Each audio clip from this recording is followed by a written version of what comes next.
Hello and good morning दोस्तों, सुस्वागतम बधानु। मैथ्सना लेक्चरनी अंदर आपणे चेप्टर 8 अत्यारे करी रह्या छीए। संकलननो उपयोग 7 मार्क्सनुं आ चेप्टर छे, जेमां 3 एमसीक्यू अने 2 मार्क्सना 2 प्रश्नो पूछाय छे। तो आ चेप्टरना आगला पीरियडनी अंदर आपणे आ चेप्टरमां वक्र वडे, सादा वक्र अथवा तो एक वक्र वडे घेराता प्रदेशना क्षेत्रफळ अने 2 वक्र वडे घेराता प्रदेशना क्षेत्रफळनी तमाम थियरी आपणे पूरी करी गया छीए। हवे वक्रोनी ओळख माटे કેટલાક वक्रो जे आपणे दाखलानी अंदर आववाना छे तो ई समीकरण जोई अने एनुं समीकरण उपरथी आ वक्रनी आकृति केवी थशे अने आ वक्र छे ए शुं दर्शावे छे ई तमने ख्याल होवो जरूरी छे, तो ज तमे दाखलामां आगळ वधी शको। एटले 1 बाय 1 आपणे रेखा, वर्तुळ, परवलय अने उपवलय आ चारेय वक्रोनी समज अने एना समीकरण अने एनी आकृतिओ केवी होय छे एनी वात 1 बाय 1 करी लई, पछी आपणे दाखलामां जाशुं मित्रों। तो पहेला ज आपणे रेखानी वात करवी छे। आम तो तमे रेखा छे 11मा धोरणनी अंदर आखुं 10मुं चेप्टर रेखाओ छे आखुं भणी गया छो, एनी अंदर टोटली अभ्यास तमे करी गया छो। पण फरी पाछुं तमने रिकॉल थई जाय एना समीकरणो तमाम प्रकारना के जे आपणने आपणी रकमनी अंदर देखाय अथवा तो ई समीकरण कई रीते मेळववानुं होय ई तमने जो ख्याल व्यवस्थित आवी जाय तो तमने क्यांय तकलीफ पड़े नहीं। तो जोईए 1 बाय 1 आपणे रेखानु व्यापक समीकरण। एमां हवे रेखानु व्यापक समीकरण, रेखानु समीकरण छे ई द्विचल सुरेख समीकरण होय छे, एनुं व्यापक स्वरूप होय छे ax + by + c = 0। એટલે આપણે લખતા જઈએ એમાં ax + by + c = 0, જ્યાં a² + b² ≠ 0। a² + b² ≠ 0 એનો મતલબ શું થયો કે એ આ બેયના વર્ગોનો સરવાળો 0 ક્યારે થઈ શકે? જો બે શૂન્ય હોય, કોઈ પણ બે સંખ્યાના વર્ગોનો સરવાળો તો જ શૂન્ય થાય કે જો એ બંને શૂન્ય હોય। તો અહીંયા બેયનો વર્ગોનો સરવાળો શૂન્ય નથી થતો, એનો મતલબ કે બંને શૂન્ય છે નહીં, કારણ કે તો જ સમીકરણ વધે। બે શૂન્ય a અને b બે શૂન્ય થઈ જાય તો x અને y વાળા બે પદ નીકળી જાય, અચળ બરાબર 0, જે શક્ય નથી। આવું પદ થઈ જાય આપણી સામે, એટલે એની કન્ડિશનમાં a² + b² ≠ 0 અને a b c છે એ વાસ્તવિક સંખ્યાઓ હોય છે। એટલે રેખાનું વ્યાપક સમીકરણ ax + by + c = 0 થશે। પછી જ રીતે રેખાનું ઢાળ અને y અંતખંડ સ્વરૂપ સમીકરણ, ઢાળ અને y અંતખંડ આપેલો હોય તો એનું સમીકરણ y = mx + c થશે, જેમાં m છે એ રેખાનો ઢાળ દર્શાવે છે અને c છે એ રેખાનો y અંતખંડ દર્શાવે છે। પછી રેખાનું અંતખંડ સ્વરૂપ સમીકરણ, અંતખંડ એટલે કે રેખા x અક્ષને જે બિંદુમાં છેદે છે એનો એક્સિયમ એનો x અંતખંડ કહેવાય, અને y અક્ષને જ્યાં છેદતી હોય રેખા એના છેદ બિંદુનો yમ છે એ એનો y અંતખંડ કહેવાય। જો x અંતખંડ a અને y અંતખંડ b તમને આપી દેવામાં આવે તો રેખાનું અંતખંડ સ્વરૂપ સમીકરણ આ પ્રમાણે હોય છે x/a + y/b = 1। એટલે આ પણ રેખાનું સમીકરણ જ છે, x/a + y/b = 1, પણ અંતખંડ સ્વરૂપ છે, જેમાં x છે આ x ના છેદમાં a છે એનો x અંતખંડ ને y ના છેદમાં b છે એનો y અંતખંડ દર્શાવે છે। એના પછી રેખાનું બિંદુ ઢાળ સ્વરૂપ સમીકરણ, મતલબ એક બિંદુ x1 y1 આપ્યું હોય અને રેખાનો ઢાળ m આપી દેવામાં આવ્યો હોય તો એની મદદથી રેખાનું સમીકરણ મેળવવા માટે y - y1 = m × x - x1 આ સમીકરણની મદદથી તમે રેખાનું સમીકરણ મેળવી શકો, બિંદુ ઢાળ સ્વરૂપ સમીકરણ કહેવાય। પછી એ જ રીતે રેખાનું બે બિંદુ સ્વરૂપ સમીકરણ, મતલબ કે તમને જો રકમમાં બે બિંદુ આપવામાં આવ્યા હોય, એના યામ x1 y1 અને બીજું બિંદુ b હોય એના યામ x2 y2 હોય તો એ બે બિંદુમાંથી પસાર થતી રેખાનું સમીકરણ તમે આની મદદથી મેળવી શકો। x - x1 ના છેદમાં x2 - x1 = y - y1 ના છેદમાં y2 - y1। તો આ થયું આપણું બે બિંદુ સ્વરૂપ રેખાનું સમીકરણ। પછી એ જ રીતે કોઈ રેખા ઉગમ બિંદુમાંથી પસાર થતી હોય તો એ રેખાનું સમીકરણ કેવું હોય? કોઈ પણ રેખા જ્યારે ઉગમ બિંદુમાંથી પસાર થાય તો એનું અચળ પદ હંમેશા શૂન્ય હોય તો જ એ રેખા ઉગમ બિંદુમાંથી પસાર થાય, કારણ કે અચળ પદ કાઢી નાખો તો x અને y ની જગ્યાએ 0 0 મૂકો તો 0 + 0 = 0 તમને મળી જાય। એટલે કોઈ પણ રેખાના સમીકરણમાં જ્યારે એનું અચળ પદ ગેરહાજર હોય ત્યારે સમજવાનું કે એ રેખા હંમેશા ઉગમ બિંદુમાંથી પસાર થશે। અથવા તો કોઈ પણ વક્ર, રેખા એમ કોઈ પણ વક્ર માટે કહી શકો કે કોઈ પણ વક્રમાં જ્યારે અચળ પદ ગેરહાજર હોય ત્યારે એ વક્રને હંમેશા ઉગમ બિંદુમાંથી પસાર થવું જ પડે। એટલે ઉગમ બિંદુમાંથી પસાર થતી રેખાનું સમીકરણ ax + by = 0 c છે એની અંદર 0 હોય છે. ઓકે, હવે બે રેખા આપણે મોટા ભાગે જે દાખલાઓમાં ઉપયોગમાં આવશે એના આલેખની વાત કરી જાય, અને એ રેખા છે બે ઉગમ બિંદુમાંથી પસાર થતી રેખા છે. x - y = 0 અને x + y = 0. જે x - y = 0 વાળી રેખા છે એ 45 ના ખૂણે પહેલા અને ત્રીજા ચરણમાંથી પસાર થશે. આ રીતે આ રેખા છે x - y = 0, અથવા તો તમે y ને સામે લઈ જશો તો y = x રેખા પણ કહી શકો, જે ઉગમ બિંદુ 0 0 માંથી પસાર થશે 45 ના ખૂણે પહેલા અને ત્રીજા ચરણમાંથી. કારણ કે x = y હોય તો એનો x યામ ધન તો y યામ પણ ધન એટલે પહેલું ચરણ, અને x યામ ઋણ તો y યામ પણ ઋણ થાય એટલે ત્રીજું ચરણ, એટલે પહેલા અને ત્રીજા ચરણમાંથી પસાર થશે મિત્રો. એવી જ રીતે બીજા અને ચોથામાંથી પસાર થતી રેખા છે 45 ના ખૂણે, તો એ આ રેખા થશે, જેનું સમીકરણ x + y = 0 હોય છે, અથવા તો તમે એને y = -x પણ કહી શકો. x યામ એનો ધન લેશો તો y યામ ઋણ થશે, અને x યામ ઋણ લેશો તો y યામ ધન, એટલે બીજા અને ચોથા ચરણમાંથી પસાર થશે અને ઉગમ બિંદુમાંથી પસાર થતી રેખા હશે.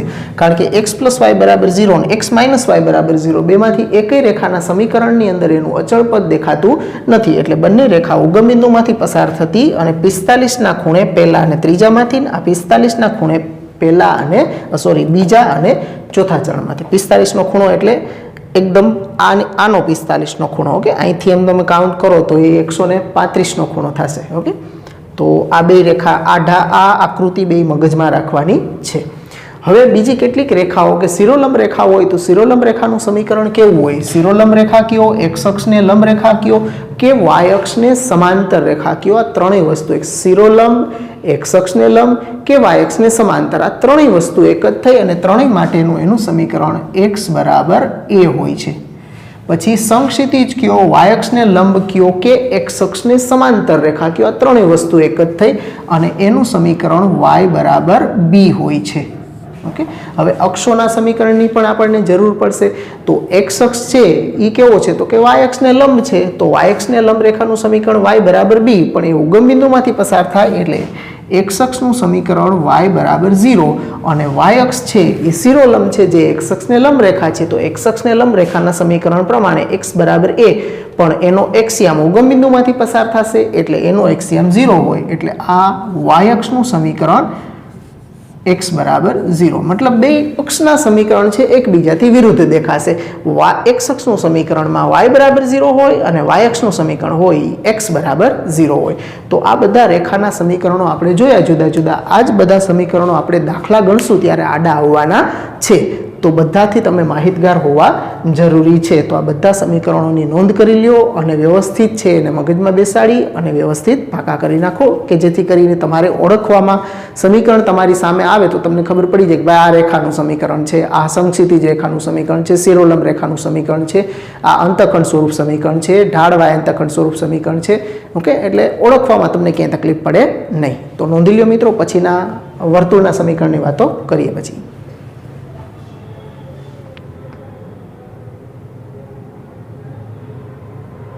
ચાલો મિત્રો, હવે એના પછી બીજા વક્ર તરીકે આપણે વર્તુળના સમીકરણોની વાત કરવાની છે.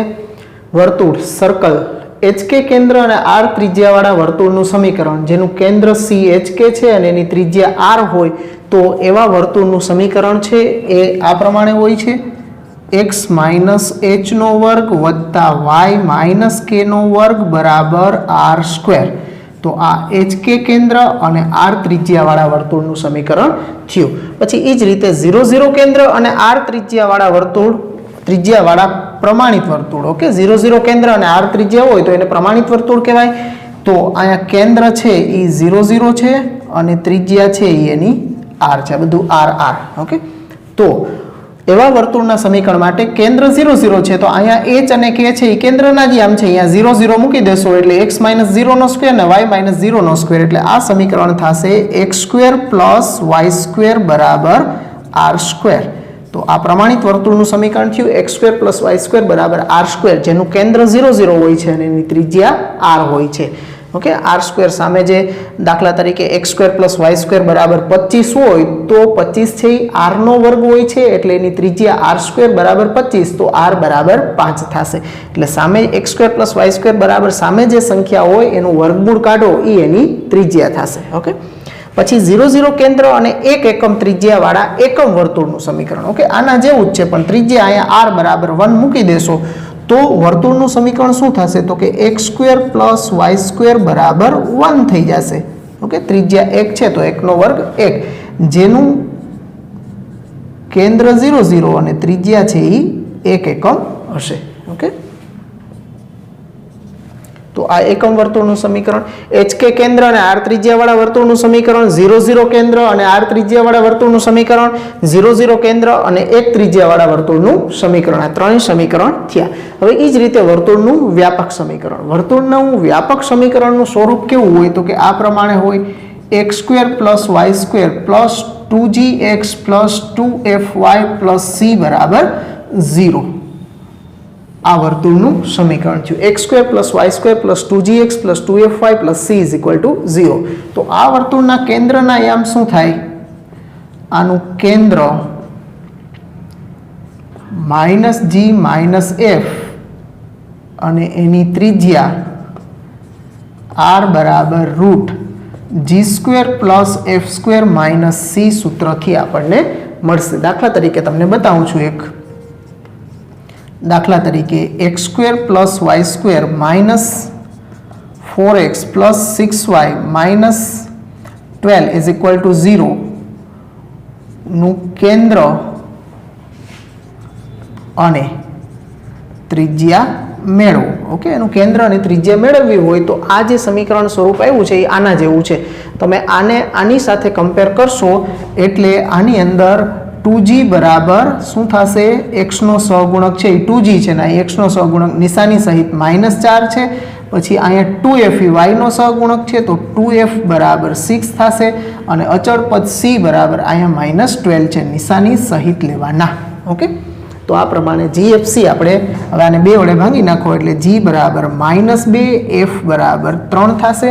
તો એના કેન્દ્રના યામનું સૂત્ર છે -g -f. તો તેથી કેન્દ્ર -g -f બરાબર આ માઇનસ મૂકીશ એટલે માઇનસ માઇનસ પ્લસ 2 થઈ જશે અને આ મૂકીશ એટલે અહીંયા -3 થશે. તથા ત્રિજ્યા માટે આપણે સૂત્ર લેવાનું r બરાબર root g square plus f square minus c અને આની અંદર કિંમત મૂકશું એટલે g છે -2 એનો વર્ગ કરીશ એટલે +4 થશે, f છે 3 એનો વર્ગ કરીશ એટલે 9 થશે અને c છે -12 અને માઇનસ છે એટલે માઇનસ માઇનસ +12 થશે. તો આ આપણને મળ્યું 9 ને 4 13, 13 અને 12 25, 25 નું વર્ગમૂળ 5 એટલે r બરાબર 5. તો આની ત્રિજ્યા 5 થશે. એટલે આ રીતે વર્તુળનું સમીકરણ આપેલું હોય તો એમાંથી GFC મેળવી અને એના કેન્દ્રના યામ અને આ ત્રિજ્યા માટેનું સૂત્ર લઈ અને એની ત્રિજ્યા તમે મેળવી શકો. હવે આની અંદર કેન્દ્રના યામ મેળવવા ખૂબ જ સરળ છે. એકચ્યુઅલી શું થાય છે કે x નો સહગુણક હોય છે એ 2g હોય છે અને y નો સહગુણક હોય છે એ 2f હોય છે. એને 2 વડે ભાગવામાં આવે છે અને પછી એની નિશાની વિરુદ્ધ લેવામાં આવે છે. તો સીધું જ કામ કરી શકો. અહીંયા તમારે x નો સહગુણક અને y નો સહગુણક છે એને 2 વડે ભાગી નાખો એટલે આને 2 વડે ભાગશું એટલે 2 થશે અને આને 2 વડે ભાગશું એટલે 3 થશે. હવે જે નિશાનીઓ છે એનાથી વિરુદ્ધ નિશાની સાથે લઈ લ્યો એટલે એના કેન્દ્રના યામ થયા. એટલે આ માઇનસ છે તો પ્લસ લેવાના એટલે +2 અને અહીંયા +3 છે તો અહીંયા -3 થશે એટલે 2 - 3 એના કેન્દ્રના યામ થશે. એટલે કેન્દ્ર તો સમીકરણ જોઈને સીધું જ નક્કી કરી શકો, ત્રિજ્યા માટે થોડી કેલ્ક્યુલેશન કરવી પડે.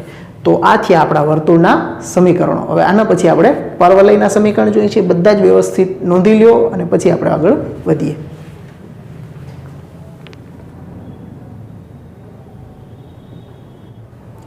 ચાલો મિત્રો એના પછીના ત્રીજા વક્રની વાત કરીએ. પરવલય એને ઇંગ્લિશમાં પેરાબોલા કહેવાય.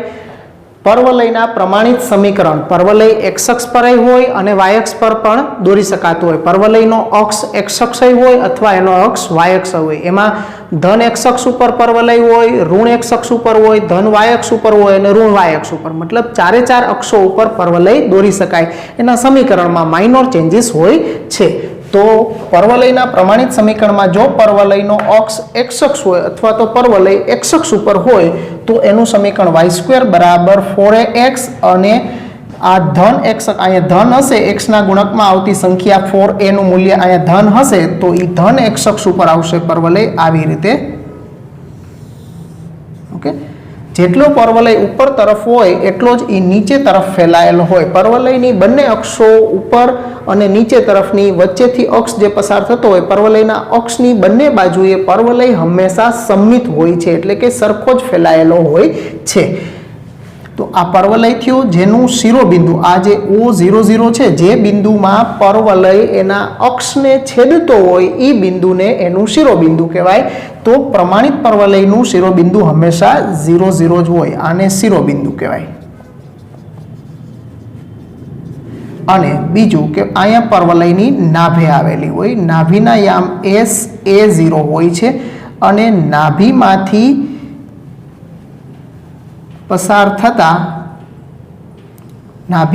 પસાર થતી અને એના અક્ષને લંબ હોય એવી જો જીવા હોય આ એ રેખાખંડ AB, તો આ જીવા છે એને એનો નાભિલંબ કહેવાય. પરવલયનો નાભિલંબ છે અને પરવલયના નાભિલંબનું સમીકરણ આને સમાવતી જે રેખા દોરીએ આપણે તો આ રેખાનું સમીકરણ x બરાબર, કારણ કે એ નાભીમાંથી પસાર થાય છે અને x A0 માંથી શિરોલંબ છે એટલે x બરાબર a એનું સમીકરણ થશે. એટલે આ પરવલયની નાભીમાંથી એના અક્ષને લંબ હોય એવી જીવાને એનો નાભિલંબ કહેવાય. ઓકે, એટલે બધામાં 4 કહી શકીએ. પછી y² બરાબર -4ax, એટલે કે x ના ગુણકમાં ઋણ સંખ્યા આવતી હશે તો એ ઋણ x અક્ષ ઉપર પરવલય આવશે. ઓકે, અને એનું નાભી છે એ અહીંયા હશે S. ઓકે, નાભિલંબ દોરીએ તો અહીંયા આવશે, એના યામ -A0 થશે નાભીના યામ. ઓકે, એટલે પરવલય x અક્ષ ઉપર હોય તો તમે એના કેના ઉપરથી ઓળખી શકશો તો કે જે ચલનો વર્ગ ન હોય, આમાં x નો વર્ગ નથી તો એ x અક્ષ ઉપર, આમાં પણ x નો વર્ગ નથી તો x અક્ષ ઉપર, જેનો વર્ગ ન હોય એ અક્ષ ઉપર એ પરવલય આવેલો હોય છે, અથવા તો જેનો વર્ગ હોય એના સિવાયના અક્ષ ઉપર આવેલો છે એમ પણ કહી શકો. એટલે અહીં x નો વર્ગ નથી તો આપણે એક જ વસ્તુ યાદ રાખીએ કે જેનો વર્ગ ન હોય એ અક્ષ ઉપર એ પરવલય હોય તો x નો વર્ગ નથી અને એનો સહગુણક ધન છે તો એ ધન x અક્ષ ઉપર, ને x નો વર્ગ નથી અને એનો સહગુણક ઋણ છે તો એ ઋણ x અક્ષ ઉપર આવશે. આ રીતે ઉગમ બિંદુમાંથી પસાર થઈ અને ઉપર અને નીચે છે એ સરખો જ ફેલાયેલો હશે. પછી એવી જ રીતે પરવલયના પ્રમાણિત સમીકરણ એની અંદર y અક્ષ ઉપર હોય, એનો પરવલયનો અક્ષ y અક્ષ હોય, મતલબ કે એની બંને બાજુ y અક્ષની બંને બાજુ એ સમાન રીતે ફેલાતો હોય તો એનું સમીકરણ x² બરાબર 4ay હોય, અથવા તો x² બરાબર -4ay હોય. આમાં y નો વર્ગ નથી આવતો તો એ y અક્ષ ઉપર આવશે અને એનો સહગુણક ધન હોય y નો તો એ ધન y અક્ષ ઉપર, અને y નો વર્ગ નથી આવતો તો y અક્ષ ઉપર અને એનો સહગુણક ઋણ હોય તો એ ઋણ y અક્ષ ઉપર આવશે. એટલે આ રીતે થશે.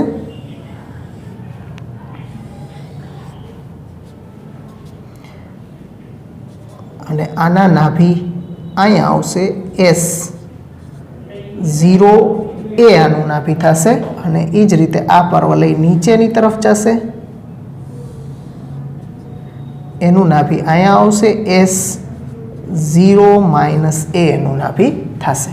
અને 4 છે એ પ્રમાણિત પરવલય છે એટલે પ્રમાણિત પરવલયનું શિરોબિંદુ હંમેશા ઉગમ બિંદુ 0 જ હોય છે. એટલે એ પણ ખાસ નોંધમાં ધ્યાન રાખવાનું કે પ્રમાણિત પરવલયનું શિરોબિંદુ ઉગમ બિંદુ O00 જ હોય છે હંમેશા. ઓકે, બધા જ પ્રમાણિત 4 પ્રમાણિત પરવલયો માટે. ઓકે, હવે પ્રમાણિત ન હોય એવા પરવલયનું સમીકરણ, ઓકે, તમારે ટેક્સ્ટ બુકની અંદર એટલા નથી આવતા પણ બહારનો દાખલો કે કોઈ પૂછાય અથવા તો જીની અંદર પૂછાય તો ત્યારે તમને પ્રમાણિત ન હોય એવા પરવલયના સમીકરણ પણ ખબર હોવી જરૂરી છે, કારણ કે આવતા હોય છે એની અંદર. તો પ્રમાણિત ન હોય એવા પરવલયનું સમીકરણ શું થશે તો કે y - k² બરાબર 4a × x - h. હવે આ પ્રમાણેનો પરવલય હોય તો આ પરવલયમાં h અને k અહીંયા આવે છે એ એનું શિરોબિંદુ થશે. ઓકે, HK એનું શિરોબિંદુ થશે, કારણ કે અહીંયા તમે જો 0 મૂકી દેશો ને કે અને h ની જગ્યાએ 0 0 તો y² બરાબર 4ax એટલે પ્રમાણિત સ્વરૂપમાં ફરી જશે। એટલે અહીંયા ઉગમ બિંદુ છે એ મૂકો તો એ પ્રમાણિત પરવલય થઈ જાય। બાકી અહીં h અને કે કોઈ સંખ્યાઓ હશે એની સાથે y સાથે આ રીતે અને x સાથે તો એ પરવલયનું શિરોબિંદુ HK થશે। એ જ રીતે અને આ પરવલય જે હશે એ પરવલયનો અક્ષ છે એ x અક્ષને સમાંતર હોય છે। x અક્ષ ન હોય પણ x અક્ષને સમાંતર એટલે x બરાબર h રેખા છે એનો અક્ષ થશે। પછી એ જ રીતે x - h નો હોલ સ્ક્વેર બરાબર 4a × y - k હોય તો એમાં પણ શીર્ષ HK જ થશે એનું શિરોબિંદુ અને એનો અક્ષ છે એ સમક્ષિતિજ રેખા y બરાબર k થશે। તો આ બે પણ થોડા ધ્યાનમાં રાખવાના। તો આ ચારે ચાર આકૃતિઓ તમારે દોરી અને વ્યવસ્થિત એના સમીકરણો છે એ સમજી લેવાના।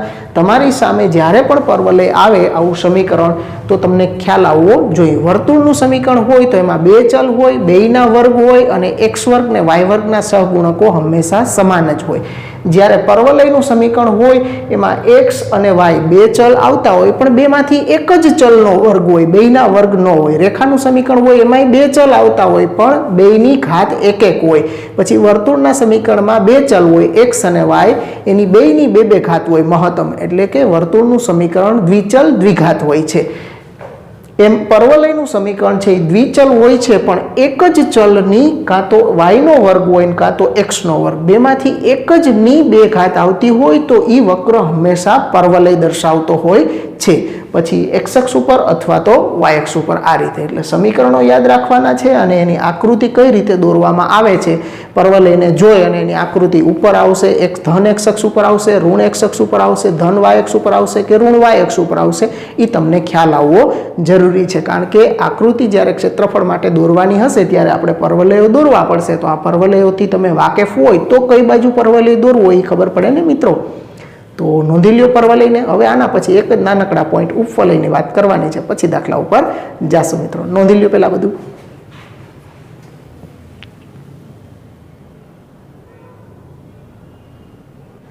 ચાલો મિત્રો, એના પછી ચોથો વક્ર આપણો છે ઉપવલય એલિપ્સ। ઉપવલયનું પ્રમાણિત સમીકરણ કેવું હોય છે? દ્વિચલ દ્વિઘાત। જેમ વર્તુળનું સમીકરણ દ્વિચલ દ્વિઘાત હોય એમ ઉપવલયનું સમીકરણ પણ દ્વિચલ દ્વિઘાત હોય છે, પણ વર્તુળના સમીકરણમાં x વર્ગ ને y વર્ગના સહગુણકો સમાન હોય છે। જ્યારે અહીંયા x વર્ગનો સહગુણક 1/a² અને y વર્ગનો સહગુણક 1/b² છે। એટલે ઉપવલયના સમીકરણમાં x વર્ગ અને y વર્ગના સહગુણકો ભિન્ન હોય છે। હવે ઉપવલય x અક્ષ ઉપર પણ દોરી શકાય અને y અક્ષ ઉપર પણ દોરી શકાતો હોય છે। તો સમીકરણ જોઈ બેયના સમીકરણ તો સરખા જ થશે।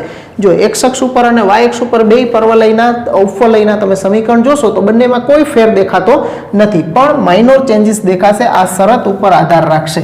એટલે ઉપવલયનું પ્રમાણિત સમીકરણ શું થશે તો કે x² / a² વત્તા y² / b² બરાબર 1, જ્યાં a નું મૂલ્ય છે એ b ના મૂલ્ય કરતા વધુ હોય તો ઈ ઉપવલય છે એ x અક્ષ ઉપર આવેલો હોય, એટલે કે x અક્ષ ઉપર તમારે એની લંબગોળાકાર આકૃતિ દોરવાની હોય છે। પછી એ જ રીતે જો ઉપવલય x² / a² વત્તા y² / b² બરાબર 1, બે સમીકરણ સરખા જ છે, ફેર ખાલી છેદમાં જ જોવાનું છે તમારે। જો હવે a કરતા b મોટા હોય તો ઈ ઉપવલય છે એ હંમેશા એના y અક્ષ ઉપર આવતો હોય, એટલે કે એની લંબગોળાકાર આકૃતિ તમારે આમ y અક્ષ ઉપર દોરવાની થશે। દાખલા તરીકે તમને કહું તો x² / 3 + y² / 4 બરાબર 1 છે, તો આ ઉપવલય છે એ ક્યાં અક્ષ ઉપર આવેલો હશે મિત્રો? તો કે અહીંયા a² બરાબર 3 અને b² બરાબર 4 છે। તો મતલબ છેદ જ જોવાનો કે કોનો છેદ મોટો છે, x વર્ગનો છેદ મોટો છે કે y વર્ગનો છેદ મોટો। જેનો છેદ મોટો હોય એ અક્ષ ઉપર ઉપવલય હોય। અહીંયા આનો છેદ મોટો છે તો y અક્ષ ઉપર આવશે। પછી આ લખ્યું હોય કે x² અથવા તો 9x² વત્તા 4y² બરાબર 36 હોય, આવું ઉપવલયનું સમીકરણ આપે। તો પહેલા એને પ્રમાણિત સ્વરૂપમાં ફેરવવા માટે અહીંયા 36 વડે બેને ભાંગી નાખો તો x² / 4 + y² / 9 બરાબર 1 થશે। તો અહીંયા પણ y નો છેદ મોટો એટલે y અક્ષ ઉપર આવશે। પછી એ જ રીતે x² / 25 + y² / 16 બરાબર 1 હોય તો અહીંયા x² નો છેદ મોટો છે તો આ x અક્ષ ઉપર આવશે આ ઉપવલય। તો ખાસ ધ્યાન રાખવાનું, જેનો છેદ પ્રમાણિત સ્વરૂપમાં સામે 1 બનાવ્યા પછી જેનો છેદ મોટો હોય એ અક્ષ ઉપર આવશે। હજી એક આવું તમને કે 2x² પ્લસ 3y² બરાબર 1 છે. ચાલો, તો સામે તો 1 જ છે. અહીંયા 36 હતા તો 36 વડે ભાગીને 1 બનાવ્યા, પણ અહીંયા તો ઓલરેડી સામે 1 જ છે. તો આ ક્યાં અક્ષ ઉપર આવશે? તો અહીંયા પહેલાં તો તમે પ્રમાણિત સ્વરૂપમાં જોશો તો x વર્ગના ગુણકમાં અને y વર્ગના ગુણકમાં 1 જ હોય છે. તો અહીંયા ગુણકમાં સંખ્યા આવે તો તમારે x વર્ગ આને છેદના છેદમાં લઈ જવાની, 1/2 પ્લસ y વર્ગના છેદમાં 1/3 બરાબર 1. તો આ થયું એ વર્ગ થયું અને આ થયું b વર્ગ થયું. તો 1/2 કે 1/3 કોણ મોટા થશે? તો કે 1/2 મોટા થશે. તો આ છે એ x અક્ષ ઉપર પરવલય આવશે. એટલે સામે જો 1 જ હોય અને ગુણકમાં સંખ્યા આપી હોય તો એને છેદના છેદમાં લઈ જવાની અને પછી a વર્ગ અને b વર્ગ ઉપરથી a અને b નક્કી કરવાના હોય છે. એટલે ખાસ આ બધા ઉદાહરણો આપણે જોયા છે એ વ્યવસ્થિત સમજજો કે કઈ રીતે તમને ઉપવલયનું સમીકરણ આપેલું હોય તો કઈ રીતે એમાંથી a અને b નક્કી કરી શકાય. ઓકે, હવે આ ઉપવલયના અક્ષો સાથેના જે છેદબિંદુઓ છે એની પણ આપણે ચર્ચા કરી લઈ. ઉપવલય છે એનું કે આ જે ઉગમ બિંદુ છે એનું કેન્દ્ર કહેવાય. x અક્ષને જ્યાં છેદે એના યામ a ઓફ a0, y અક્ષને છેદે એના યામ b ઓફ 0b હોય. પછી અહીંયા ઋણ x અક્ષને છેદશે અહીંયા એના યામ માઇનસ a0 હોય અને ઋણ y અક્ષને છેદશે b ડેશમાં એના યામ આ a અને a ડેશ, એમ b અને b ડેશમાં y અક્ષને છેદશે એના યામ 0 માઇનસ b થશે. એમ અહીંયા પણ એ જ રીતે થશે, કોઈ ફેર નથી પડતો. અહીંયા યામમાં a ઓફ a0 અને a dash of minus a0, પછી y અક્ષને છેદે અહીંયા b ઓફ 0b અને નીચે b dash of 0 minus b થશે. તો આ છેદબિંદુઓ પણ ધ્યાનમાં રાખવાના તમારે. હવે ઉપવલયનું સમીકરણ આપેલું હોય એમાંથી આપણે જ્યારે સંકલન કરશું ત્યારે એમાંથી x અથવા તો y ને કરતા બનાવવાની જરૂર પડે. તો હું તમને સરળતાથી કઈ રીતે કરતા બનાવી શકાય એના માટે વાત કરું તો x વર્ગ બાય a વર્ગ પ્લસ y વર્ગ બાય b વર્ગ બરાબર 1. ઓકે, આવું તમને સમીકરણ આપ્યું છે. હવે આ સમીકરણમાં તમારે y ને કરતા બનાવવો છે. તો એકચ્યુઅલી તમે કરશો શું? તો કે આટલું કામ કરવું પડે ને આપણે, y² બાય b² એમ રાખીએ, આ પદ આખું સામે લઈ જઈએ તો 1 માઇનસ x² બાય a², પછી y² બાય b² બરાબર આનો લસા લઈ લઈએ એટલે a વર્ગ માઇનસ x વર્ગના છેદમાં a વર્ગ. પછી y ને અહીંથી કરતા બનાવશું, આ b² સામે જશે એટલે b² ના છેદમાં a² ઇન્ટુ a વર્ગ માઇનસ x વર્ગ થશે. ને પછી y ને કરતા બનાવશો એટલે b અપોન a, એટલે કે વર્ગમૂળ બે બાજુ લેશું તો b અપોન a, આ બેના વર્ગમૂળ નીકળી જશે. આ વર્ગમૂળમાં એનો આના વર્ગ નો થાય કારણ કે બેનો તફાવત છે, એના વર્ગ દૂર નો થાય. એટલે y is equal to b upon a root a² minus x² થશે. ઓકે, હવે આને આપણે સીધું જ યાદ રાખીએ કે આ y બરાબર આ સ્વરૂપમાં સીધું જ આપણને યાદ આવી જાય, એટલી બધી પ્રોસેસ આપણે ન કરવી પડે. એના માટે બહુ સરળતા થાય. જો તમારે કરવાનું શું અહીંયા, તો કે તમારે જેને કરતા બનાવવો છે એની નીચેથી એરો સ્ટાર્ટ કરો અને આ બાજુ લઈ જાઓ. ઓકે, અહીંથી તમે આમ લઈ ગયા તો આમાંથી કરતા y ને બનાવશો તો y બરાબર આના છેદથી આના છેદમાં અને બેયના વર્ગમૂળ રાખવાના. એટલે y બરાબર b upon a into root of, આમ એરો જાય એમાં વર્ગમૂળ નથી કાઢવાના એટલે કે a વર્ગ માઇનસ x વર્ગ. ઓકે, એટલે કદાચ આ તમે જોયું ને એના પછી આ જોયું હોય તેમ લાગે કે હવે એ તો થઈ ગયું, હવે આમાં તો યાદ જ રાખવું પડે ને. પણ જ્યારે દાખલામાંનો ઉપયોગ કરો ને ત્યારે તમને બહુ સરળતા પડે. જો હું તમને એક ઉદાહરણ આપું છું. જો આની અંદર તમે આવું સમીકરણ છે x² બાય 25 વત્તા y² બાય 9 બરાબર 1 છે. હવે આમાંથી તમારે y ને કરતા બનાવવો છે તો આમ યાદ રાખો, y ને કરતા બનાવવો છે તો y થી એરો સ્ટાર્ટ કરી અને x તરફ જવાનું. તો y ને કરતા બનાવો, છેદમાં છે ને એના બેના વર્ગમૂળ એટલે આ 9 નું વર્ગમૂળ 3, છેદમાં 3 નું વર્ગમૂળ 25 નું વર્ગમૂળ 5 અને વર્ગમૂળમાં આમ એરો જાય વર્ગમૂળમાં એટલે 25 માઇનસ x વર્ગ, 25 માઇનસ x પડે ને સરળ મિત્રો. ઓકે, એટલે આવું સ્વરૂપ તમે યાદ રાખો ને તો કરતા બનાવવું તમને ખૂબ જ સરળ પડી જાય. ઓકે, પછી y ને કરતા બનાવ્યો એમ x ને પણ કરતા બનાવી શકાય. ઓકે, x વર્ગ બાય a વર્ગ પ્લસ y વર્ગ બાય b વર્ગ બરાબર 1. જો તમારે x ને કરતા બનાવવો હોય તો x ની નીચેથી એરો સ્ટાર્ટ કરી અને આમ જાઓ તો આમાંથી એક્સને કરતા બનાવશો તો એક્સ બરાબર છેદમાં છે એનું વર્ગમૂળ a બાય બી, અને આમ એરો જાય ત્યારે વર્ગમૂળમાં B square minus Y square. Okay, તો આ બે વસ્તુ તમે ધ્યાનમાં લેશો તો તમને ઘણી જ સરળતા પડશે. એટલે આ બે વસ્તુ પણ ધ્યાનમાં લેવાની, અને ઉપવલયની આકૃતિ કેવી થાય, અને જેનો છેદ મોટો હોય એક્સ વર્ગ એને પ્રમાણિત સ્વરૂપમાં ફેરવો, એક્સ વર્ગ બાય એ વર્ગ વત્તા વાય વર્ગ બાય બી વર્ગ બરાબર 1, સામે 1 થવો જોઈએ. સામે કોઈ સંખ્યા હોય તો એના વડે પહેલાં ભાગવા પડશે. તો તમે જ્યારે એને પ્રમાણિત સ્વરૂપમાં ફેરવો તો એક્સ વર્ગ અને વાય વર્ગના છેદ જોવાના, જેનો છેદ મોટો હોય ઈ અક્ષ ઉપર ઈ ઉપવલય આવેલો હોય. તો અહીંયા આપણી આ થિયરી પૂરી થઈ છે. હવે આપણે દાખલા તરફ જઈ શકીએ એમ છીએ. ચાલો જઈએ, નોંધી લ્યો.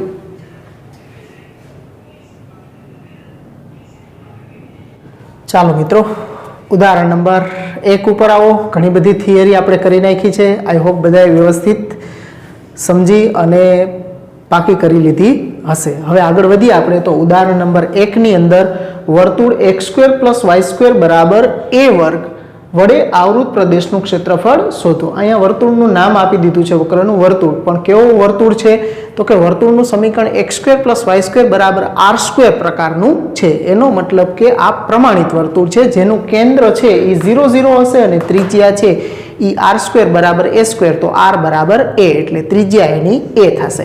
એટલે પહેલાં તો શું કામ કરવાનું તો કે વક્રની ઓળખ કરવાની. વક્રની ઓળખ થઈ જાય પછી તમારે એની આકૃતિ દોરવાની. આકૃતિ દોરાઈ જાય પછી તમારે એના સંકલનની ગણતરી કરવાની.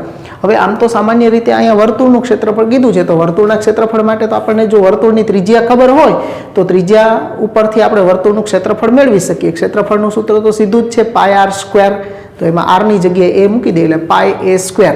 પણ આ જ દાખલો જો તમને પરીક્ષામાં પૂછવું હોય તો આમ ન પૂછે, આગળ લખે સંકલનના ઉપયોગથી, એટલે તમે સીધું એ બરાબર પાય આર સ્ક્વેર સૂત્ર ન મૂકી શકો. ઓકે, એટલે સંકલનની મદદથી જ કરવા પડે તમારે. ઓકે, એટલે જેના સીધા સૂત્ર આવતા હોય અને એને તમને પરીક્ષામાં પૂછવું હોય આ સંકલનની મદદથી, તો આગળ શબ્દ પણ મૂકી દઈએ કે સંકલનના ઉપયોગથી વર્તુળ વડે ઘેરાયેલા પ્રદેશનું ક્ષેત્રફળ મેળવો. તો ચાલો કરીએ. એકદમ સહેલો છે. વર્તુળ તો આપણને આપ્યું જ છે, એટલે પહેલાં આપણે વર્તુળ માટે લખવાનું કે વર્તુળ x square plus y square બરાબર એ સ્ક્વેરનું કેન્દ્ર 0 0 અને ત્રિજ્યા આર બરાબર એ છે. હવે આકૃતિ પ્રમાણિત વર્તુળ જ છે તો દોરી શકીએ આપણે સરળતાથી. આ આપણે એની આકૃતિ દોરી નાખીએ. ચાલો, આ વર્તુળનું કેન્દ્ર ઉગમ બિંદુ 0 0, એનું એક્સ અક્ષ સાથેનું છેદ બિંદુ ત્રિજ્યા એ જેટલી છે, આઈ એ અને આ પણ એ, એટલે અહીંયા જે યામ આવે એના યામ થાય A0 અને વાય અક્ષને છેદે અહીંયા એના યામ 0B હોય. ઓકે, હવે આપણને ખબર હોવી જોઈએ કે વર્તુળ છે એના દ્વારા ઘેરાતા પ્રદેશનું ક્ષેત્રફળ મેળવવું છે. તો તમે જોઈ શકો છો કે એક્સ અક્ષની ઉપર આટલો ભાગ છે, એક્સ અક્ષની નીચે સરખો ભાગ, વાય અક્ષની ડાબી બાજુએ સરખો ભાગ, વાય અક્ષની જમણી બાજુએ સરખો ભાગ. એનો મતલબ કે વર્તુળ છે એ બંને અક્ષો પ્રત્યે સમમિત છે. તો વર્તુળમાં પહેલા ચરણમાં ઘેરાતા પ્રદેશનું ક્ષેત્રફળ મેળવી અને એને 4 ગણું જો કરી દઈએ તો આપણા આખા વર્તુળનું ક્ષેત્રફળ મળી જાય આપણને. નહીં તો તમે અડધા ભાગનું જ મેળવી શકો, આખા વર્તુળનું ક્ષેત્રફળ ન મેળવી શકાય સીધે સીધું, કારણ કે જે અક્ષ હોય ને, જે અક્ષને શિરોલંબ રેખાઓ લ્યો એ અક્ષ છે એનાથી એનું ક્ષેત્રફળ બાઉન્ડ થતું હોય છે. તો બાઉન્ડ થાય એટલે એની નીચેના ભાગનું ક્ષેત્રફળ ન મળે તમને, એક જ ભાગનું મળે. ઉપરના ભાગનું કયો અથવા તો નીચેના ભાગનું કયો, એક જ ભાગનું ક્ષેત્રફળ મળે, બે ભાગનું ક્ષેત્રફળ સીધું મળે જ નહીં. એટલે તમારે અહીંયા સમિતતાના ઉપયોગ કરવો જ પડે. તો અહીંયા પહેલા ચરણમાં આવૃત પ્રદેશ કેટલો થશે તો કે આટલો ભાગ થશે. એને આપણે આ રીતે શેડેડ લાઇનથી આવૃત કરી દેવાનો, અથવા તો એક સિંગલ પટ્ટી કરો તો પણ ચાલે. તો અહીંયા લિમિટ શું લેશું આપણે તો કે આ પહેલું ચરણ કોના વડે ઘેરાય છે તો કે એક તો વાય અક્ષનું સમીકરણ તો કે x બરાબર 0 હોય. આ સમીકરણ ખબર હોવી જોઈએ આપણને મિત્રો. તો x બરાબર 0. પછી અહીંયા જે x અક્ષ સાથેનું છેદબિંદુ છે અહીંયા એક શિરોલંબ રેખા બનાવી દો, આ રીતે ત્રુટક બનાવો અથવા તો ઘાટી બનાવો, ગમે તે. એનું સમીકરણ શું થાય તો કે એનો x યામ a છે શિરોલંબ રેખાનો, તો x બરાબર a. એનો મતલબ કે પહેલા ચરણનો ભાગ છે એ 0 થી a લિમિટની વચ્ચે ઘેરાયેલો છે, એટલે આ આપણી લિમિટ થશે x બરાબર 0 થી x બરાબર a લિમિટ થશે સંકલન માટેની.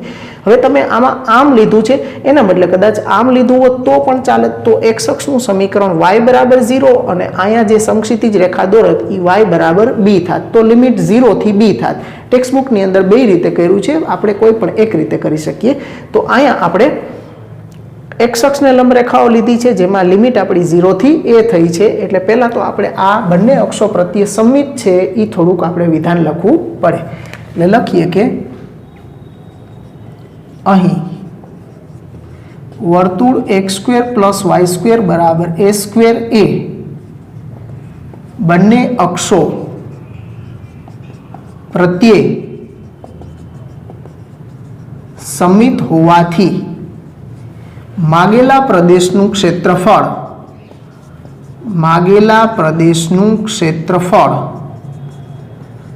a બરાબર 4 mod i.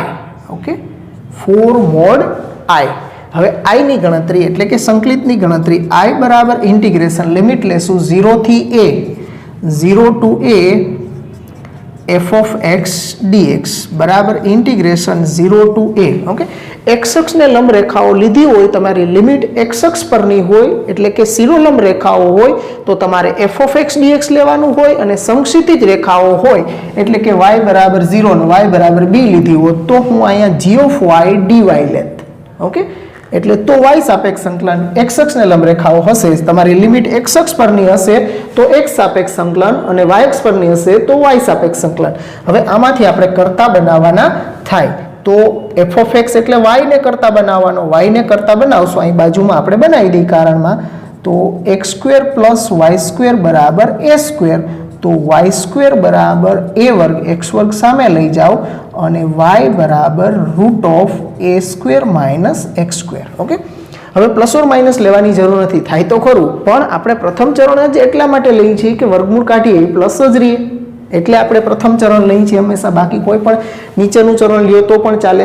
તો અહીંયા y ઋણ હોય, x અક્ષની નીચેના ભાગમાં y ઋણ હોય તો તમારે પાછું માઇનસમાં લેવું પડે, એટલે પ્રથમ ચરણ લેવામાં આવે કે બધું વર્ગમૂળ કાઢીએ તો નિશાનીની ક્યાંય ઝંઝટ જ ન આવે. ઓકે, તો y f of x એટલે y ની જગ્યાએ f of x ની જગ્યાએ મૂકવાનું √a² - x² dx. ચાલો, આ y એટલે જ f of x થયું કહેવાય. ઓકે, તો √a² - x² હોય તો સંકલન માટેનું આપણી પાસે સૂત્ર છે. અંશમાં √a² - x² હોય તો સંકલનનું સાઇન ઇન્વર્સ વાળું લાંબુ જે સૂત્ર છે ને, આપણું સંકલનમાં ભણી ગયા હતા છેલ્લે, જે ઓલા 3 સૂત્રો આવ્યા હતા વર્ગમૂળ વાળા લાંબા સૂત્રો જે ખંડસ્થ સંકલનની મદદથી મેળવવામાં આવતા હોય છે. ઓકે, તો અહીંયા થશે x/2 as it is plus a²/2 sine inverse x/a + c. આ સૂત્ર એક તમારે ગાંઠ બાંધી અને મગજમાં ફિટ કરી લેવાનું છે. આ એક જ સૂત્ર છે એ સંકલનમાં તમારે આની અંદર આવવાનું છે, બાકી બધા નોર્મલ સૂત્રો જ આવશે. ઓકે, એટલે વર્ગમૂળની અંદર a² - x² માટે આ એક જ સૂત્ર આવે છે આની અંદર. ઓકે, એટલે હું લખું છું x/2 as it is એટલે √a² - x² plus a²/2 sine inverse x/a અને લિમિટ છે 0 થી a. ઓકે, હવે બાજુમાં ગણતરી કરીએ તો અપર લિમિટ પહેલાં મૂકશું આપણે. ઓકે, અપર લિમિટ મૂકશો આમાં તો x ની જગ્યાએ a મૂકશો એટલે અહીંયા a, પણ અહીંયા a મૂકશો એટલે a² - a² એટલે આ 0 થઈ જશે, એટલે આ થઈ ગયું 0 plus a²/2 into sine inverse. અહીંયા જેવો a મૂકશો એટલે a/a કેન્સલ થઈ જશે અને ત્યાં 1, આ a/a થશે પણ a કેન્સલ એટલે 1 અને માઇનસ. હવે લોઅર લિમિટ મૂકશો, 0 મૂકશો તો અહીં 0 એટલે 0ના ગુણાકારમાં બધું 0 થઈ જશે, અને અહીંયા 0 મૂકશો તો સાઇન ઇન્વર્સ 0નું મૂલ્ય પણ 0, એટલે બે પદ સીધા 0 થઈ જશે. તો સીધું જ હું 0 લખું છું, 0 + 0. બતાવવાની જરૂર નથી, 0 થતું હોય સીધું 0 લખી શકો તમે. તો હવે આપણી સામે આ i બરાબર આવ્યું છે a²/2 ઇન્ટુ સાઇન ઇન્વર્સનું 1 આગળ ખૂણો કેટલો આપે આપણને, તો કે π/2. તો આ I બરાબર પાઈ a²/4 આપણને મળ્યું છે। હવે આ I ની કિંમત છે આપણે અહીંયા મૂકી દેશું આની અંદર, તો એ 4 ગણું કરશું એટલે આપણને ક્ષેત્રફળ મળી જશે। તેથી માગેલ ક્ષેત્રફળ a બરાબર 4 mod I બરાબર 4 mod પાઈ a²/4, તો આ 4 4 કેન્સલ, તો a બરાબર પાઈ a², a નો વર્ગ છે એટલે એ ધન જ રહેશે, તો માનાંકની બહાર આપણે કાઢી શકશું। પાઈ તો ધન જ છે, ઓકે, એકચ્યુઅલી પાઈ r² પ્રમાણે મળે છે આપણને, પણ મેળવવું પડે આ રીતે સંકલનની મદદથી। જો પહેલા વક્રની ઓળખ, એનું કેન્દ્ર અને ત્રિજ્યા શું છે એ કર્યા, પછી વર્તુળ છે એ આપણે જોયું કે ભાઈ આકૃતિ દોરી, વર્તુળ છે એ બંને અક્ષો પ્રત્યે સંમિત છે એટલે આપણે લખ્યું કે વર્તુળ એ બંને અક્ષો પ્રત્યે સંમિત હોવાથી માગેલા પ્રદેશનું ક્ષેત્રફળ a બરાબર 4 mod I થશે। પછી I ની ગણતરી કરીએ ત્યારે આપણે અહીંયા નક્કી કર્યું કે ભાઈ આપણે x અક્ષને લંબ રેખાઓ લેવી છે, તો એ પ્રથમ ચરણ છે એ કોની વચ્ચે આવૃત થાય, તો કે y અક્ષ અને x અક્ષ સાથેનું જે છેદ બિંદુ છે એની વચ્ચે આટલો ભાગ આવૃત થાય।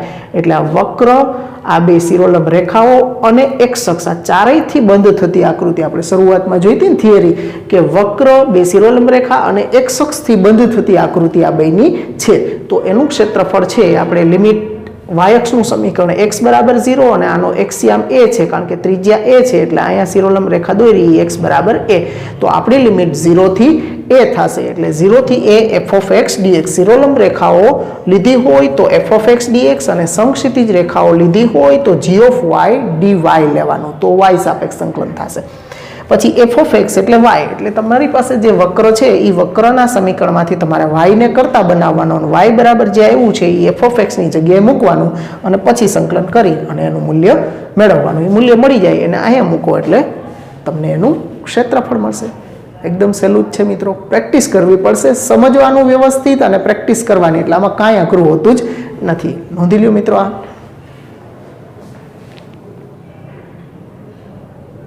ચાલો હવે એના પછી બીજા ઉદાહરણની અંદર જોશો તો આગળ વર્તુળ હતું, એમ હવે ઉપવલય છે આપણી સામે, કે ઉપવલય x² + y² b² બરાબર 1 થી આવૃત પ્રદેશનું ક્ષેત્રફળ શોધો। ઉપવલયનું સમીકરણ તો છે પણ સમીકરણની અંદર ચોખવટ નથી કરવામાં આવી કે a > b છે કે b > a છે, આવી કોઈ ચોખવટ નથી। તો આપણે હંમેશા જ્યારે a મોટા છે કે b મોટા છે એ અજ્ઞાત આપ્યા હોય, પ્રમાણિત સ્વરૂપમાં જ આપ્યા હોય અને ચોખવટ ન થયેલી હોય ત્યારે હંમેશા આપણે એ ઉપવલય x અક્ષ ઉપર લેશું। y અક્ષ ઉપર લ્યો તો પણ કોઈ ફેર પડતો નથી, y અક્ષ ઉપર લ્યો અથવા x પણ સામાન્ય રીતે આપણે x અક્ષ ઉપર લેશું। ચાલો મિત્રો, તો ઉપવલય આપણને આપ્યો જ છે, તો ઉપવલયની આકૃતિ જ પહેલા દોરી શકીએ, કારણ કે આના માટે કેન્દ્ર અને ત્રિજ્યા એવું તો કંઈ કહેવાની જરૂર ન હોય, એટલે આકૃતિ પહેલા આપણે દોરી દઈએ।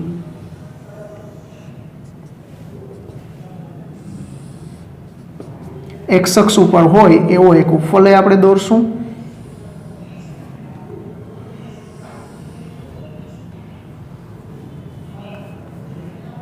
આવી એક x અક્ષ ઉપર લંબગોળાકાર આકૃતિ બનાવી લઈએ આપણે। હવે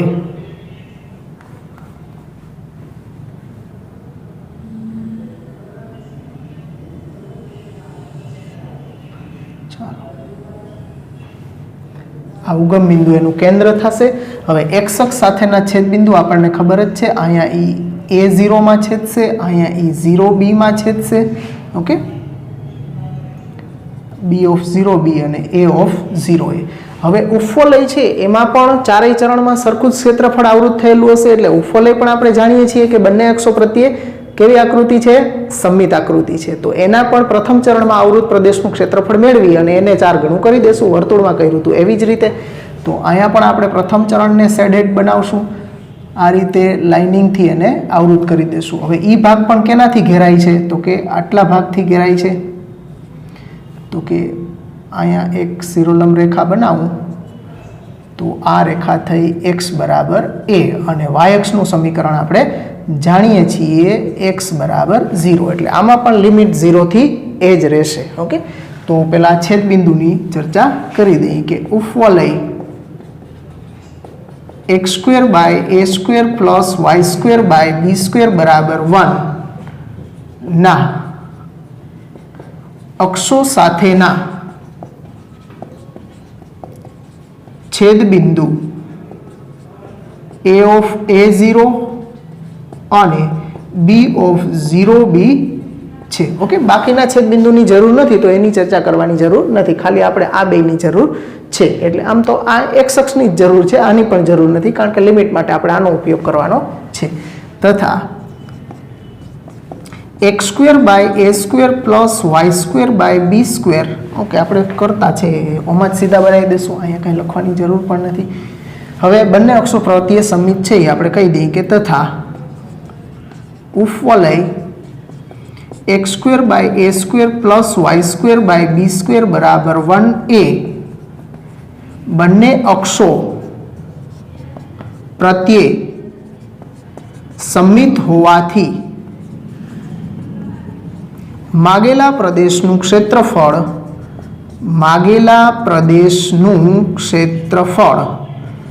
a બરાબર 4 mod i, જ્યાં i માટે આપણે ગણતરી કરશું એમાં લિમિટ લેશું 0 થી a integration 0 to a x અક્ષને શિરોલંબ રેખાઓ છે એટલે f of x dx લેવાનું, f of x dx અને 0 ટુ a. હવે f of x તરીકે આપણે વક્રના સમીકરણમાંથી y ને કરતા બનાવવો પડશે એટલે x વર્ગ બાય a વર્ગ પ્લસ y વર્ગ બાય b વર્ગ બરાબર 1 છે. આથી y ને કરતા બનાવવો છે તો આપણે શીખવાડ્યું છે એ પ્રમાણે y ના છેદથી શરૂઆત કરવાની, તો y બરાબર b અપોન a અને વર્ગમૂળમાં અપ એરો જાય વર્ગમૂળમાં રાખવાનું, વર્ગમૂળમાં a વર્ગ માઇનસ x વર્ગ થશે. તો આ y ઈ જ આપણો f of x થયો. મૂકી દઈએ અહીંયા, તો b upon a into root of a વર્ગ માઇનસ x વર્ગ dx. હવે b અપોન a એ અચળ છે, એને આગળ લઈ લઈએ આપણે, એટલે b upon a integration 0 to a root of a વર્ગ માઇનસ x વર્ગ dx. તો વર્તુળમાં હતું એવું જ મળી ગયું છે આપણને. હવે ખાલી એનું સંકલન કરીએ એટલે આપણું કામ પૂરું થશે. તો i બરાબર b અપોન a બાર રાખશું, કાઉન્સમાં x બાય 2 એઝ ઇટ ઇઝ એટલે a વર્ગ માઇનસ x વર્ગ plus a square by 2 sine inverse x upon a અને લિમિટ થશે 0 થી a. ઓકે, આ એક જ સમીકરણ આ જ આવવાનું છે તમારા, આના સિવાયનું સૂત્ર બીજું નવા કોઈ આવશે જ નહીં આની અંદર. બાકી સિમ્પલ સંકલન હશે, x નું x સ્ક્વેર બાય 2 અને 1 નું ax ને એવા બધા. ઓકે, તો આમાં પણ આપણે લિમિટ મૂકીએ તો આગળ કર્યું હતું એ જ પ્રમાણે a મૂકશું એટલે a વર્ગ માઇનસ a વર્ગ 0 plus a square by 2 into sine inverse a by a એટલે આ a કેન્સલ થઈ જશે માઇનસ. ઓકે, 0 મૂકશું એટલે i 0 અને સાઇન ઇનવર્સ 0 0 એટલે 0 પ્લસ 0 કરી દઈએ છીએ બરાબર b upon a into a square by 2 into sine inverse 1 એટલે પાઈ બાય 2. તો આ એક ઉડાડી નાખીએ તો પાઈ ab બાય 4 આ i મળ્યું છે. તેથી માગેલ ક્ષેત્રફળ a બરાબર 4 મોડ i એને 4 ગણું કરી દઈએ તો 4 મોડ પાઈ ab ના છેદમાં 4. તો આ બે કેન્સલ થશે. પાઈ ઉપવલયના સમીકરણમાં a અને b ના મૂલ્ય ધન જ હોય છે એટલે એનો આપણે માનાંક કાઢી શકશું. તો આ આપણને સૂત્ર મળ્યું a બરાબર પાઈ a b. જો આ વ્યાપક સ્વરૂપમાં એના ક્ષેત્રફળનું સૂત્ર છે ઉપવલયનું, એટલે આ તમને કોઈ જ્યારે ઉપવલય આપવામાં આવે અને એનું MCQ તરીકે એનો ઉપયોગ કરવો હોય તો તમને આ ખૂબ જ મદદ કરશે. દાખલા તરીકે તમને કહું કે ભાઈ x સ્ક્વેર બાય 25 વત્તા y સ્ક્વેર બાય 9 બરાબર 1 છે. આ ઉપવલય વડે ઘેરાતા પ્રદેશનું ક્ષેત્રફળ કેટલું? તો આમાંથી a વર્ગ 25 છે તો a બરાબર 5 અને b વર્ગ બરાબર 9 છે તો b બરાબર 3. હવે સૂત્ર આપણી પાસે છે એમાં મૂકી દો તો પાઈ a એટલે 5 અને b એટલે 3 તો a બરાબર 15 પાઈ. ઓકે, એટલે એનું ક્ષેત્રફળ છે એ 15 પાઈ થાય, સીધું જ તમને મળી જાય કે a બરાબર પાઈ ઇન્ટુ 5 ઇન્ટુ 3 કર્યા એટલે આ 15 પાઈ. તમને MCQની અંદર પૂછવું હોય ત્યારે સીધું સરળતાથી તમે મેળવી શકો, સીધો આનો ઉપયોગ કરવાનો છૂટ છે MCQમાં. ઓકે, બાકી આમાં તો તમને કહેવામાં આવશે જ કે નિયત સંકલનની મદદથી ગણો. ઓકે, ચાલો, એટલે આ સૂત્ર છે એ પણ યાદ રાખવાનું. ઉપવલયના ક્ષેત્રફળનું સૂત્ર જેમ વર્તુળના ક્ષેત્રફળ માટે તમે યાદ રાખો છો પાઈ r સ્ક્વેર, એમ ઉપવલયના ક્ષેત્રફળનું વ્યાપક સ્વરૂપમાં સૂત્ર છે પાઈ ab, pi into a into b. આ યાદ રાખવાનું. ઓકે, તો મિત્રો બીજું ઉદાહરણ આપણે અહીંયા પૂરું કર્યું છે અને પીરિયડ પણ અહીંયા પૂરો કરીએ. આવતા પીરિયડમાં ત્રીજા ઉદાહરણથી આગળ વધશું. ત્યાં સુધી રજા આપો. Good bye. આવજો મિત્રો.